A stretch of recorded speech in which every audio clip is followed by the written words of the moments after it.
আমি বলতে চাই কি যে এন্টারটেইনমেন্টটাও মেসেজ টেসেজের বাইরে না। আমরা যেমন খুব সচেতনভাবে অনেক সময় আছে যে একটা গল্পের মধ্য দিয়ে আমরা একটা মেসেজ দিলাম, সেটা ভালো কথা। আমরা যদি মেসেজ না দিই সেটা আরও ভালো কথা, এটা আমার মনে হয়। তাহলে তুমি বলবে যে আরও ভালো কথা, এটা কীভাবে? কারণ হচ্ছে এন্টারটেইনমেন্ট হচ্ছে একটা মানুষকে আনন্দিত করে, আর একটা মানুষ যখন আনন্দিত হয় তখন তার রোগ কমে যায়, সে মানসিকভাবে একটা প্রশান্তির মধ্যে ঢোকে, সে রিলিফ হয়। So this is healing. আমি বিশেষ করে কমেডিকে হিলিং বলি, কারণ আমার নিজের ক্ষেত্রে এরকম ঘটেছে।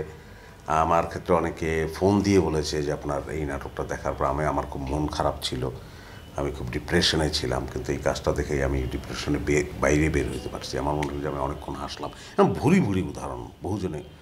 তখন আমার মনে হয় যে একটা মেসেজ দেওয়া ভালো, এই জন্যই বললাম যে এটা আরও ভালো। অপ্রাপ্তি বা প্রাপ্তি দুইটাই আসলে ফিলিংয়ের ব্যাপার। আমি ফিল করলে এটা প্রাপ্তি, ফিল না করলে তো যে এটা আমি পেলাম না, তা আফসোসটা নাই আসলে যে এটা পেলাম না।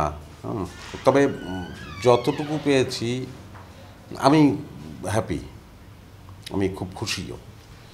তো সবসময় তো আসলে খুব দারুণ দারুণ কাজ সবসময় করতে তো পারি নেই। হ্যাঁ, আবার আমার নিজের অনেক কাজ দেখে আমার নিজেরও মনে হয়েছে এই কাজটা কেন করলাম, এটা মনে হয় নাই তা না, বা এই জায়গায় এই অভিনয়টা খুব বাজে হলো। এখন এই অভিনয়ের ব্যাপারটা একটা মুশকিল হচ্ছে, এটা তো কোনো ফ্যাক্টরি না, বিষয়টা মনস্তাত্ত্বিক, মন থেকে আসতে হয়। তো নানান কারণে কখনো কখনো দেখা যাচ্ছে যে এটা ভালো হলো না, সেটা নিয়ে মনোবেদনাও আছে। কিন্তু আমি হ্যাপি।